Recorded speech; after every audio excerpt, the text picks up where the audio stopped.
ഇവിടെ ശോഭാ സുരേന്ദ്രൻ എന്ന് പറയുന്ന സ്ത്രീയെ ആറ്റിങ്ങൽ തെരഞ്ഞെടുപ്പിലെ ഒരു കൂട്ടം ഗുണ്ടകൾ 1500 വരുന്ന മാർക്സിസ്റ്റ് പാർട്ടിയുടെ ഉന്നതരായിട്ടുള്ള ആളുകളുടെ നേതൃത്വത്തിൽ ആക്രമിച്ചപ്പോൾ ഒരക്ഷരമിണ്ടാത്ത ആളാണ് മുഖ്യമന്ത്രി. പ്രക്ഷോഭിന്റെ കയ്യാളായി നിന്ന ആൾ ആ തെരഞ്ഞെടുപ്പ് പ്രവർത്തനത്തിൽ നേതൃത്വം കൊടുക്കാനുണ്ടായിരുന്നു.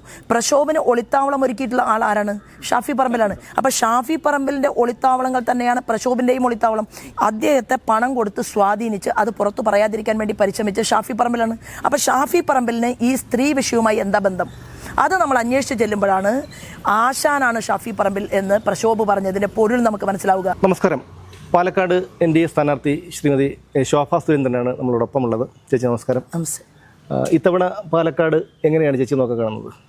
അല്ല, പാലക്കാടിൽ വലിയ ഭൂരിപക്ഷത്തിൽ പാർട്ടി ജയിക്കും.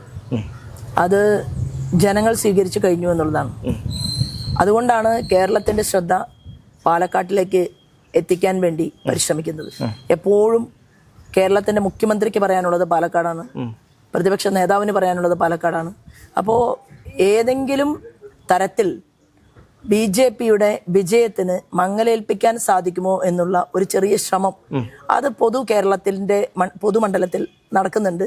പക്ഷേ അതെല്ലാം തന്നെ ഭാരതീയ ജനതാ പാർട്ടി ഞങ്ങൾ വളരെ ശക്തമായിട്ടുള്ള രീതിയിൽ പ്രതിരോധിച്ചും ജനങ്ങളോട് കാര്യങ്ങൾ വിശദീകരിച്ചും മുന്നേറുകയാണ്. പാലക്കാടിനെ സംബന്ധിച്ചിടത്തോളം നെല്ല് സംഭരണം, ജലക്ഷാമം, അങ്ങനെ നിരവധി പ്രശ്നങ്ങളുണ്ട്. അപ്പോൾ അത് എങ്ങനെയാണ് കർഷകരുടെ പ്രശ്നങ്ങൾ കർഷകർ ഒരുപാട് പ്രതീക്ഷയോടെ നോക്കി കാണുമെന്ന് പറയുന്നു. എങ്ങനെയാണ് അതിനൊരു പരിഹാരം കാണാൻ ഉദ്ദേശിക്കുന്നത്? ഇവിടെ പിരായിരി, മാത്തൂര്, കണ്ണാടി പോലുള്ള 3 പഞ്ചായത്തുകളിലും കർഷകർ അഭിമുഖീകരിക്കുന്ന ഏറ്റവും വലിയ പ്രശ്നം ഇത് തന്നെയാണ്.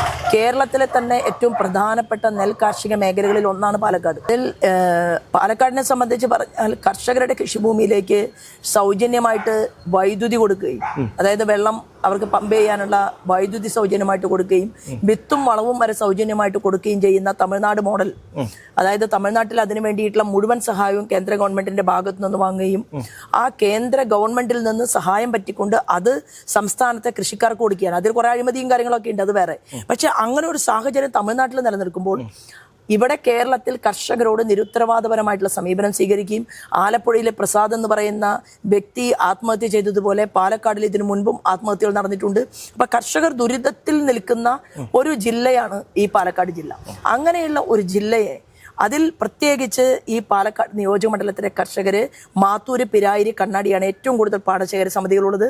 അവരെ സംരക്ഷിക്കുക എന്നുള്ളതൊരു വളരെ വലിയ ബാധ്യതയായിട്ട് ഏറ്റെടുത്തുകൊണ്ട് തന്നെയാണ് ഞാൻ ആ വിഷയത്തിൽ മുന്നോട്ട് പോകുന്നത്. എനിക്കേറെ സന്തോഷമുണ്ട്. ഇന്ന് രാവിലെ കർഷകരുടെ പ്രശ്നങ്ങൾ വളരെ വ്യക്തമായിട്ട് അടുത്തറിയാൻ സാധിക്കുന്ന രീതിയിൽ തന്നെ നമ്മുടെ ക്യാബിനറ്റ് മിനിസ്റ്റർ ഇവിടേക്ക് വരികയാണ്.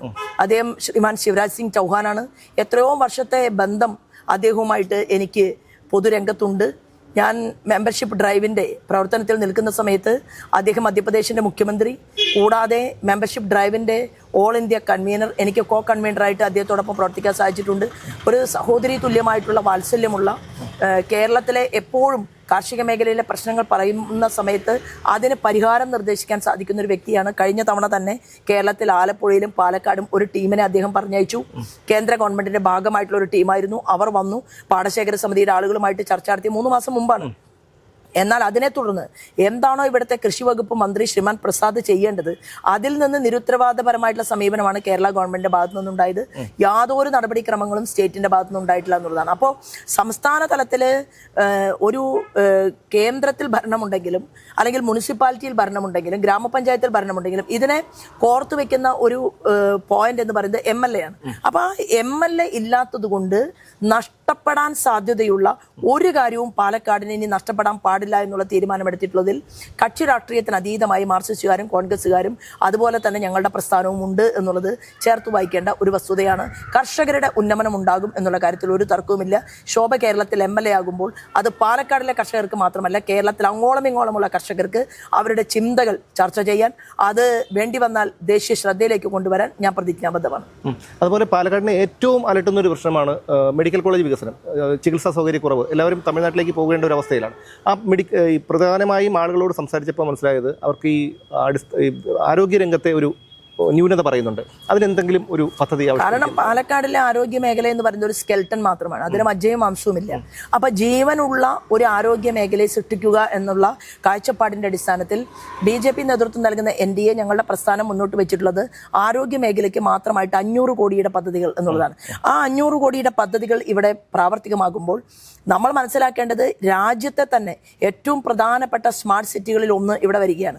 ഏതാണ്ട് ഒരു 2000-2500 ഏക്കർ സ്ഥലം അതിന്റെ അക്വിസിഷൻ പരിപാടികളൊക്കെ നടന്നുകൊണ്ടിരിക്കുകയാണ്. അതുകൂടി പാലക്കാടിന്റെ മണ്ണിലേക്ക് വരുമ്പോൾ ദേശീയ തലത്തിൽ നിന്നുള്ള ആനുകൂല്യമാണിത്. അത് വരുന്ന സമയത്ത് പാലക്കാടിന്റെ മുഖച്ഛായ മാറും.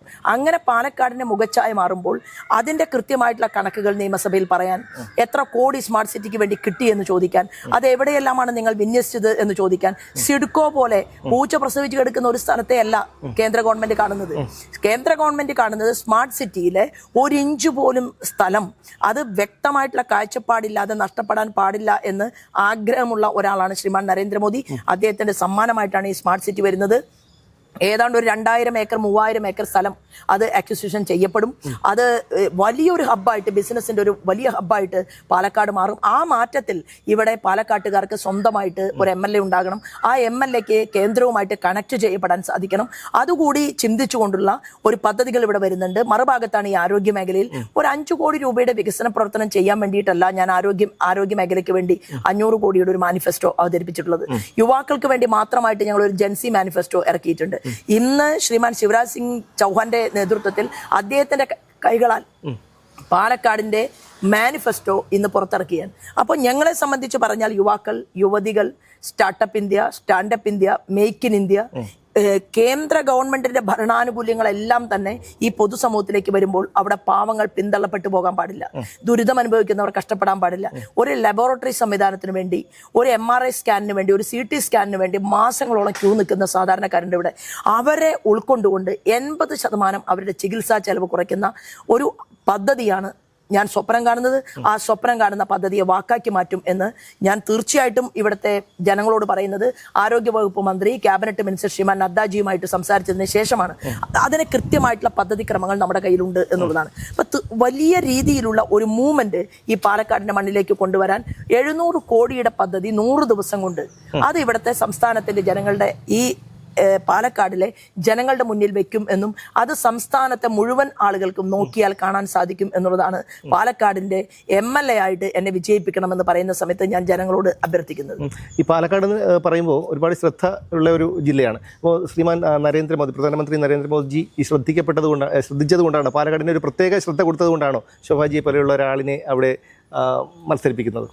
അല്ല, തീർച്ചയായിട്ടും സംസ്ഥാന ഘടകവും അഖിലേന്ത്യാ ഘടകവും വളരെയധികം നിരീക്ഷിച്ചതിന് ശേഷം തന്നെയാണ് പാലക്കാടിലേക്ക് എന്നോട് തെരഞ്ഞെടുപ്പുമായി ബന്ധപ്പെട്ടുകൊണ്ട് വരാൻ പറഞ്ഞത്. ഞാൻ പറഞ്ഞിട്ടുണ്ടായിരുന്നത് എനിക്ക് ഇത്തവണ തെരഞ്ഞെടുപ്പിൽ മത്സരിക്കാതെ പാർലമെന്റിലേക്ക് മത്സരിക്കുക എന്നതായിരുന്നു യഥാർത്ഥത്തിൽ എൻ്റെ ഒരു മനസ്സിലുള്ള ആഗ്രഹം. ഇതുവരെ ഞാൻ പാർലമെന്റിനകത്ത് കയറിയിട്ടില്ല.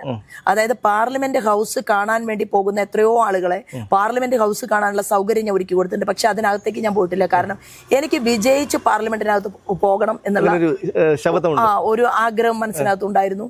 3 പാർലമെന്റ് തെരഞ്ഞെടുപ്പുകളിൽ വോട്ട് എനിക്ക് ഡബിൾ ആയിട്ടുണ്ട്.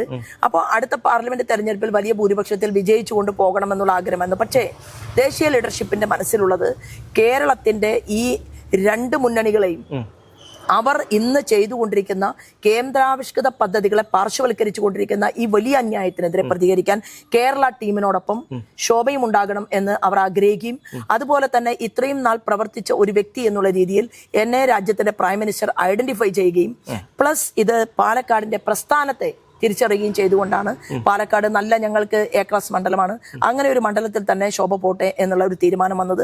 അവിടെ ഞാൻ വരികയുണ്ടായി. എനിക്ക് വളരെ സന്തോഷമുണ്ട്. കാരണം പാലക്കാടിൽ വന്ന് രാജ്യത്തിന്റെ പ്രധാനമന്ത്രി പറഞ്ഞു എത്രയോ വർഷം പ്രവർത്തിച്ച ഒരു സ്ത്രീയാണ് ശോഭാ സുരേന്ദ്രൻ എന്ന് ജനങ്ങളോട് അദ്ദേഹം തന്നെ പറയുക എന്ന് പറഞ്ഞാൽ അതൊരു വലിയ സർട്ടിഫിക്കറ്റ് ആണ്. മാത്രമല്ല അദ്ദേഹം അതിന്റെ കൂട്ടത്തിൽ പറഞ്ഞു കേവലം ഒരു MLA എന്നതിലുപരിയായിട്ട്, അദ്ദേഹത്തിന്റെ ധ്വനികൾ അങ്ങനെയായിരുന്നു, കേവലം ഒരു MLA എന്നതിലുപരിയായിട്ട് കേന്ദ്രാവിഷ്കൃത പദ്ധതികളുടെ ആനുകൂല്യം കേരളത്തിൽ കിട്ടാൻ ആവശ്യമായ ഒരു ഡബിൾ എഞ്ചിൻ സർക്കാരിനെ കുറിച്ച് കൂടി അദ്ദേഹം ചിന്തിക്കുന്നുണ്ട്. ആ ചിന്തകളാണ് അദ്ദേഹം ജനങ്ങളുമായിട്ട് പങ്കുവച്ചിട്ടുള്ളത്. അതുപോലെ മുമ്പ് ഷാഫി പറമ്പിൽ മത്സരിച്ചപ്പോൾ ഇവിടെ വോട്ട് ചോദിക്കാൻ ചെന്നപ്പോൾ തടഞ്ഞ ഒരു സംഭവം ഉണ്ടായി. അതുപോലെ ഇപ്പോൾ യാദൃച്ഛികമായാണോ ഈ ഒരു രമേഷ് പിഷാരടിയെയും തടയുന്നു എന്നൊരു സംഭവം? കാരണം BJP പ്രവർത്തകരുടെ ഭാഗത്ത് നിന്ന് അത്തരത്തിലൊരു അന്യായമായ ഒരു പ്രവൃത്തി കേരളത്തിലെ സമൂഹം പ്രതീക്ഷിക്കുന്നില്ല. അതായത് UDFന്റെ സ്ഥാനാർത്ഥി ആ ദിവസം രാവിലെ പറഞ്ഞത് ബലാത്സംഗം എന്ന് പറയുന്നത് വ്യക്തിപരമാണ് എന്നാണ്. അതായത് ഞാൻ ഇപ്പോൾ ഒരു പ്രസ്ഥാനത്തിൽ പ്രവർത്തിക്കുകയോ ഞാനൊരു പൊതുമണ്ഡലത്തിൽ പ്രവർത്തിക്കുകയോ ചെയ്യുമ്പോൾ എൻ്റെ ടീമിനകത്തുള്ള ഒരാൾക്കൊരു തെറ്റ് പറ്റിയാൽ ആ തെറ്റ് പറ്റിയ ആളെ മാറ്റി നിർത്തണമെന്ന് പറയാനുള്ള ആർജവം എനിക്കുണ്ടാകണം. UDFന്റെ സ്ഥാനാർത്ഥി ഇവിടെ ഈ സ്ത്രീ ലംബടന്മാരെ കൂടെ കൂട്ടിയിട്ട് തെരഞ്ഞെടുപ്പ് പ്രചരണത്തിന് നേതൃത്വം കൊടുക്കുകയാണ്. പ്രക്ഷോഭിന്റെ കയ്യാളായി നിന്ന ആൾ ആ തെരഞ്ഞെടുപ്പ് പ്രവർത്തനത്തിൽ നേതൃത്വം കൊടുക്കാനുണ്ടായിരുന്നു. പ്രക്ഷോഭിന് ഒളിത്താവളം ഒരുക്കിയിട്ടുള്ള ആൾ ആരാണ്? ഷാഫി പറമ്പിലാണ്. അപ്പൊ ഷാഫി പറമ്പിലിന്റെ ഒളിത്താവളങ്ങൾ തന്നെയാണ് പ്രക്ഷോഭിന്റെയും ഒളിത്താവളം. ഇവിടെ രാഹുൽ മാങ്കൂട്ടം എത്ര സ്ത്രീകളെ പീഡിപ്പിക്കപ്പെട്ടിട്ടുണ്ടോ അതിൽ ഒരാൾ തിരുവനന്തപുരത്ത് ഇരിക്കുന്ന ഒരു കുട്ടിയാണ്, പ്രായപൂർത്തിയാകാത്ത ഒരു പെൺകുട്ടിയാണ്. ആ കുട്ടി പുറത്തു വന്നിട്ടില്ല. ആ കുട്ടിയുടെ കുടുംബവുമായിട്ട് സംസാരിക്കാനുള്ള ഒരു സാഹചര്യം എനിക്കുണ്ടായിട്ടുണ്ട്. അതിൽ വളരെയധികം മദ്യപാനത്തിന് അഡിക്റ്റായിട്ടുള്ള ഒരു വ്യക്തിയുടെ മകളാണ്. അദ്ദേഹത്തെ പണം കൊടുത്ത് സ്വാധീനിച്ച് അത് പുറത്തു പറയാതിരിക്കാൻ വേണ്ടി പരിശ്രമിച്ച് ഷാഫി പറമ്പിലാണ്. അപ്പം ഷാഫി പറമ്പിലിന് ഈ സ്ത്രീ വിഷയവുമായി എന്താ ബന്ധം? അത് നമ്മൾ അന്വേഷിച്ച് ചെല്ലുമ്പോഴാണ് ആശാനാണ് ഷാഫി പറമ്പിൽ എന്ന് പ്രക്ഷോഭ് പറഞ്ഞതിൻ്റെ പൊരുൾ നമുക്ക് മനസ്സിലാവുക. അതിനാണ് ഞാൻ പറഞ്ഞത് പോലീസ് ഷാഫി പറമ്പിലിനെ ചോദ്യം ചെയ്യണ്ടേ. രാഹുൽ മാങ്കൂട്ടത്തിനെ ഇത്രയും കാലം ഷാഫി പറമ്പിൽ സഹായിക്കാനുള്ള കാരണം എന്ന് പറയുന്നത് ഷാഫി പറമ്പിലിന് ഈ കൂട്ടുകച്ചവടത്തിൽ ബന്ധമുണ്ട്. കോഴിക്കോടിലെ 17 വയസ്സുള്ള പെൺകുട്ടിയാണ് ഇവിടെ കൊണ്ടുവന്ന് പാലക്കാട് കൊണ്ടുവന്ന് ഉപദ്രവം ചെയ്തിട്ടുള്ളത്. അപ്പോൾ രാഹുൽ മാങ്കൂട്ടം, ഷാഫി പറമ്പിൽ, പ്രക്ഷോഭ് ഇവരെല്ലാവരും ഒരുമിച്ച് ചേർന്നുകൊണ്ട് ഒരു ടീമിനെ നയിക്കുകയായിരുന്നുവെങ്കിൽ രാഹുൽ മാങ്കൂട്ടവും UDFന്റെ സ്ഥാനാർത്ഥിയും തമ്മിലുള്ള ബന്ധം എന്താണ്? എന്ത് ബന്ധത്തിന്റെ അടിസ്ഥാനത്തിലാണ് ഷാഫി പറമ്പിലിന് ഈ UDFന്റെ സ്ഥാനാർത്ഥിയെ തന്നെ ഇവിടെ സ്ഥാനാർത്ഥിത്വം കൊടുക്കണം എന്നുള്ള ആഗ്രഹമുണ്ടായത്? ഇവിടെ എന്തുകൊണ്ടാണ് പരിണിതപ്രജ്ഞരായിട്ടുള്ള കോൺഗ്രസ്സുകാരെ കിട്ടാത്തതുകൊണ്ടാണോ? അപ്പോൾ അതല്ല, ഇവരൊരു സംഘമാണ്. ഇവരുടെ ഈ സംഘത്തിൻ്റെ ചില കഥകൾ പുറം ലോകത്ത് വരാൻ ഇനിയും ബാക്കിയുണ്ട്. അപ്പോൾ UDFന്റെ സ്ഥാനാർത്ഥിയുടെ നാവ് നന്നല്ലാത്തതുകൊണ്ടാണ് അദ്ദേഹം അമ്മമാരെ ചോദ്യം ചെയ്യുന്ന രീതിയിൽ, സ്ത്രീകളെ ചോദ്യം ചെയ്യുന്ന രീതിയിൽ, അപമാനിക്കുന്ന രീതിയിൽ ഒരു സ്റ്റേറ്റ്മെന്റ് പറഞ്ഞാൽ അതിന് മാപ്പ് പറയണമെന്ന് പാലക്കാടിലെ അമ്മമാർ ആഗ്രഹിക്കുന്നു.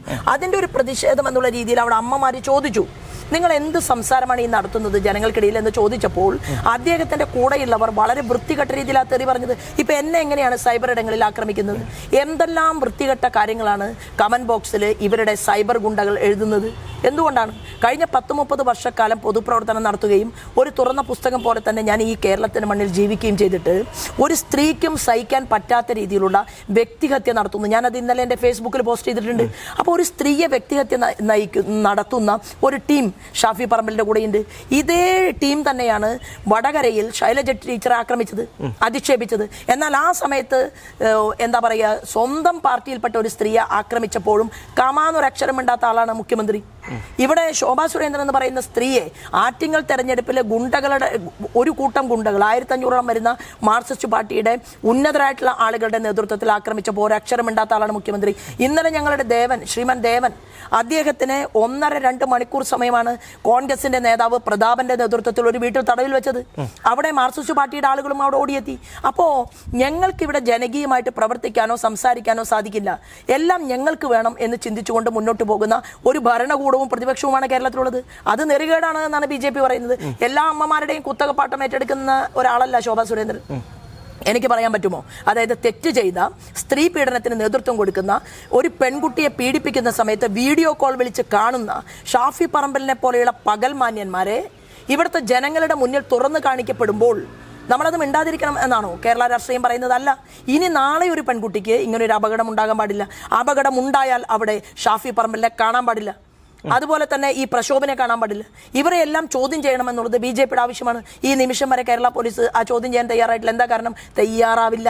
മുഖ്യമന്ത്രി പിണറായി വിജയന് ആഗ്രഹം എന്ന് പറയുന്നത് ഇവിടുത്തെ UDFന് സഹായം ചെയ്യുകയാണ്. അതുകൊണ്ടാണല്ലോ ധർമ്മടത്തിന്. അപ്പോൾ അതുകൊണ്ടാണോ ഈ രാഹുൽ മാങ്കൂട്ടത്തിനെ പ്രത്യേക അന്വേഷണ സംഘത്തെ രൂപീകരിച്ച് അറസ്റ്റ് ചെയ്ത് റിമാൻഡ് ചെയ്തു? ഷാഫി പറമ്പിലിനെ ചോദ്യം പോലും ചെയ്തില്ല. രാഹുൽ മാങ്കൂട്ടം ചെയ്തിട്ടുള്ള സകല കേസുകളുടെയും പിന്നണിയിൽ പ്രവർത്തിച്ചിട്ടുള്ളത് ഷാഫി പറമ്പിലാണ്. ഇത് ഷാഫി പറമ്പിലിന്റെ ഗാങ്ങുകൾക്കറിയാം. അതുകൊണ്ടാണ് MLA സ്ഥാനം രാജിവെപ്പിക്കാതിരുന്നത്.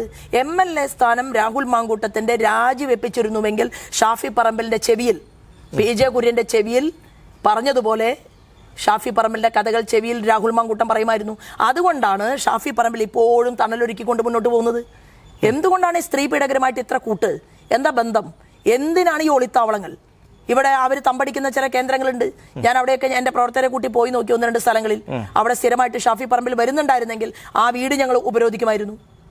അപ്പൊ ഇത് ഏതാണ്ട് 10 വോട്ട് കിട്ടാൻ വേണ്ടി ഇപ്പോൾ ഞാൻ സിനിമയിൽ അഭിനയിക്കുന്ന ഒരാളല്ല. ഇപ്പൊ ഇവിടുത്തെ UDFന്റെ സ്ഥാനാർത്ഥിക്ക് തരം പോലെ അഭിനയിക്കാൻ അറിയാം. എനിക്ക് അഭിനയിക്കേണ്ട ആവശ്യമില്ല. ഞാൻ ശോഭാ സുരേന്ദ്രൻ എന്താണ് എന്നുള്ളത് ജനങ്ങൾക്കറിയാം. അത് 10 കൊല്ലം മുമ്പും 20 കൊല്ലം മുമ്പും 30 കൊല്ലം മുമ്പും ഇങ്ങനെ തന്നെയാണ്. എൻ്റെ ഏറ്റവും ആദ്യത്തെ വിഷയം എന്ന് പറയുന്നത് എൻ്റെ അമ്മമാരുടെ ആത്മാഭിമാനം സംരക്ഷിക്കലാണ്. അല്ലാതെ വോട്ട് കിട്ടാൻ വേണ്ടിയിട്ട് കൂടുതൽ അഭിനയിക്കുക, കൂടുതൽ ചിരിക്കുക, പറയേണ്ട കാര്യങ്ങൾ പറയാതിരിക്കുക, ഇതിനൊന്നും എന്നെ കിട്ടില്ല. ഇപ്പോൾ UDF സ്ഥാനാർത്ഥി അദ്ദേഹം ഒരു സിനിമാ നടനാണ്. അപ്പോൾ ഇതിനു മുമ്പ് UDF LDF സ്ഥാനാർത്ഥികളായിട്ട് മത്സരിച്ചിട്ടുണ്ട്. ചിലരൊക്കെ MLA മാരായിട്ടുണ്ട്. ആ മണ്ഡലങ്ങളിലൊക്കെ എന്താണ് നടന്നതെന്ന് എന്നുള്ള കാര്യം അറിയാം, എന്ത് വികസനമാണ് നടന്നതെന്നുള്ള അറിയാം. അപ്പോൾ പാലക്കാട്ടെ ജനങ്ങളോട് ചെയ്യുന്ന ഒരു ദ്രോഹമല്ലേ UDF ഇത്തരത്തിലൊരു സ്ഥാനാർത്ഥി നൽകുന്നതിലൂടെ? അല്ല, UDF സ്ഥാനാർത്ഥിയെ നിർത്തി കഴിഞ്ഞല്ലോ. അപ്പൊ നമ്മളെ സംബന്ധിച്ച് എന്താണ്, ഇവിടെ UDFന് പ്രസക്തി ഇല്ല. കാരണം എന്താണെങ്കിൽ ഇവിടുത്തെ ജനങ്ങൾക്കറിയാം, ഒരു 5 കോടി രൂപയുടെ വികസനം നടത്താൻ വേണ്ടി UDFന്റെ ഒരാളെ പറഞ്ഞയച്ചിട്ട് കാര്യമില്ല. നേരെ മറിച്ച് ദേശീയ തലത്തിൽ പ്രവർത്തിക്കാൻ സാധിക്കുന്ന ക്യാബിനറ്റ് മിനിസ്റ്റേഴ്സിന്റെയും ഒക്കെ ഇടയിൽ പ്രവർത്തിക്കുന്ന മഹിളാ സമന്വയ സമിതിയിൽ ഇന്ത്യയിൽ 12 പേരിൽ ഒരാളായിട്ട് പ്രവർത്തിക്കുന്ന ശോഭ ഇവിടെ നിന്ന് ജയിച്ച് MLA ആയിട്ട് പോയാൽ കേരള നിയമസഭയിൽ പല ചോദ്യങ്ങളും ചോദിക്കുമെന്നും പല ഉത്തരങ്ങളും കേരള സമൂഹത്തിന് കേൾക്കാൻ സാധിക്കുമെന്നും ബോധ്യമുള്ള കോൺഗ്രസിലെയും നല്ലവരായ ആളുകൾ, മാർക്സിസ്റ്റ് പാർട്ടിയിലെയും നല്ലവരായ ആളുകൾ ഇത്തവണ BJPക്കാണ് വോട്ട് ചെയ്യാൻ പോകുന്നത്. BJP വലിയ ഭൂരിപക്ഷത്തിൽ ഇത്തവണ പാലക്കാട് നിന്ന് വിജയിക്കും. മത്സരിച്ച എല്ലാ മണ്ഡലങ്ങളിലും ഭൂരിപക്ഷം ഉയർത്താൻ കഴിഞ്ഞിട്ടുണ്ട്. ആറ്റിങ്ങൽ മണ്ഡലത്തിൽ പോലും 1,90,000 വോട്ടിൽ നിന്ന് 2 ലക്ഷത്തിലേക്ക് എത്തിക്കാൻ സാധിച്ചു. ആലപ്പുഴ A ക്ലാസ് മണ്ഡലമാക്കാൻ സാധിച്ചു. എന്താണ് ഇതിൻ്റെ ഒരു മാജിക്? കാരണം ഇന്നലെയൊക്കെ വലിയ രീതിയിലുള്ള തിരക്കായിരുന്നു. 5 മിനിറ്റ് പോലും ഒന്ന് നിൽക്കാനോ ഒരു വെള്ളം കുടിക്കാനോ പറ്റാത്തൊരവസ്ഥയിലായിരുന്നു. ഞങ്ങൾ ഇന്നലെ മുതൽ തിരുവനന്തപുരത്ത് വന്നതാണ്. അപ്പോൾ എന്താണ് ഇതിൻ്റെ ഒരു മാജിക്? അല്ല, ഇത് ജനങ്ങൾക്ക് ശോഭയെ കാണുന്ന സമയത്ത് അടുത്തേക്ക് വരാൻ താല്പര്യമുണ്ട്, എന്നെ കൈപ്പിടിക്കാൻ താല്പര്യമുണ്ട്. ദുഃഖം അനുഭവിക്കുന്നവർക്ക് ഈ ഹൃദയം ഒരു തണലായിട്ട് മാറും എന്നുള്ളൊരു തോന്നൽ അവർക്കുണ്ട്. അപ്പോൾ എല്ലാവരും കാത്തു നിൽക്കുകയാണ്. അവിടെ BJP എന്നോ അല്ലെങ്കിൽ സംഘപരിവാർ പ്രസ്ഥാനമെന്നോ ഇല്ലാതെ കേരളം ആകമാനമുള്ള ഒരു എനിക്ക് ഫീൽ ചെയ്തിട്ടുള്ള ഒരു കാര്യമെന്ന് പറയുന്നത്, സുഗതകുമാരി ടീച്ചർ എന്നോട് മുമ്പ് പറഞ്ഞിട്ടുണ്ട്, ശോഭ ഒരു തണൽമരമായിട്ട് മാറണം. ആ പ്രവൃത്തി ഞാൻ ചെയ്തുകൊണ്ടേയിരിക്കുകയാണ്. അപ്പോൾ പ്രസ്ഥാനം പ്ലസ് ശോഭയുടെ കെമിസ്ട്രിയും കൂടി ചേരുമ്പോൾ നിൽക്കുന്ന സ്ഥലങ്ങളിലെല്ലാം വോട്ട് ഡബിൾ ആവുകയാണെങ്കിൽ ഇവിടെ ഓൾറെഡി നമുക്ക് 40-നും 45-നും ഇടയിൽ വോട്ടുണ്ട്. അങ്ങനെയുള്ള ഒരു സ്ഥലത്ത് വലിയ ഭൂരിപക്ഷത്തിൽ വിജയിപ്പിക്കാൻ ആവശ്യമായിട്ട് കെമിസ്ട്രി എന്ന് പറയുന്നത് സ്നേഹം തന്നെയാണ്, ആത്മാർത്ഥതയാണ്, ആളുകളോടുള്ള കാരുണ്യമാണ്. കാരണം എന്നെ സംബന്ധിച്ച് എനിക്ക് ചിന്തിക്കാനൊന്നുമില്ല. കാരണം 2 ആൺകുട്ടികളാണ്. അപ്പോൾ ഈ നാട്ടിൽ കാണുന്ന ദുഃഖം അനുഭവിക്കുന്ന, ദുരിതം അനുഭവിക്കുന്ന ആളുകൾക്ക് ഒരു പരിപൂർണ പൊതുസേവകിയായിട്ടുള്ള ഒരാളെ കിട്ടുക എന്നുള്ളതാണ്. അതിന് ശോഭ ചേച്ചി ഉണ്ടാകും എന്നുള്ള ഒരു ചിന്ത അവരുടെ മനസ്സിനകത്തുണ്ട്. വേറെ മറ്റൊന്നും അതിൽ നമുക്ക് കൊടുക്കാനില്ല എന്നുള്ളതാണ്. പാലക്കാട് മണ്ഡലത്തിലാണ് ഇപ്പോൾ ചേച്ചി മത്സരിക്കുന്നത്. വിജയസാധ്യത ഏകദേശം ഉറപ്പായി. പക്ഷേ കേരളത്തിലെ സ്ത്രീകൾ ഏറ്റവും നേരിടുന്ന ഒരു വിഭാഗം സ്ത്രീകൾ നേരിടുന്ന പ്രശ്നം അവരുടെ സുരക്ഷയാണ്. അറിയാമല്ലോ, പീഡനങ്ങൾ വർദ്ധിച്ചു വരുന്നൊരു സമയമാണ്. ആ ഒരു സാഹചര്യത്തിൽ കേരളത്തിലെ ഒട്ടാകെ സ്ത്രീകളുടെ ഇത്തരം വിഷയങ്ങളിൽ ശോഭാ സുരേന്ദ്രൻ എന്ത് ചെയ്യാൻ സാധിക്കും? ഞാൻ ഇപ്പോൾ തന്നെ ഏതാണ്ട് ഞങ്ങളൊരു 15 പേരുടെ 15 അഡ്വക്കേറ്റ്സ് നമ്മുടെ കൂടെയുണ്ട്. അവരുടെ പേരും ഡീറ്റെയിൽസും ചേർത്തുകൊണ്ടുള്ള ഒരു വാട്സപ്പ് നമ്മൾ തയ്യാറാക്കിയിട്ടുണ്ട്. അതായത് പാവപ്പെട്ടവർക്ക് നിയമസഹായം കിട്ടാത്ത ഒരു ബുദ്ധിമുട്ട് കേരളത്തിൽ ഉണ്ടാകാൻ പാടില്ല. ഇത് ഞങ്ങൾ സൈലന്റ് ആയിട്ട് കഴിഞ്ഞ കുറേ വർഷങ്ങളായിട്ട് ചെയ്തുകൊണ്ടിരിക്കുകയാണ്. അത് ഞങ്ങൾ കൂടുതൽ വെളിച്ചത്തിൽ, അതായത് ഒരു 10 പൈസ പോലും ചെലവില്ലാതെ അവർക്ക് തണലൊരുക്കുന്ന രീതിയിൽ നിയമസഹായവും നിയമപരിരക്ഷയും ഒക്കെ കൊടുക്കാനും അവർക്ക് സപ്പോർട്ട് ചെയ്യാനും സാധിക്കുന്ന രീതിയിലേക്ക് ഞങ്ങൾ കാര്യങ്ങൾ ക്രമീകരിക്കും. പാലക്കാട്ട് ശോഭാ സുരേന്ദ്രൻ വിജയം ഉറപ്പിച്ചു കഴിഞ്ഞു എന്നുള്ളതാണ് ജനങ്ങളുടെ പൾസിൽ നിന്ന്, മണ്ഡലത്തിലെ ജനങ്ങളുടെ പൾസിൽ നിന്ന് ഞങ്ങൾക്ക് മനസ്സിലാക്കാൻ കഴിഞ്ഞിട്ടുള്ളത്. എന്തായാലും ഒരു MLA ആയി തിരുവനന്തപുരത്ത് പ്രതീക്ഷിക്കുന്നു. നന്ദി, നമസ്കാരം. നമസ്കാരം.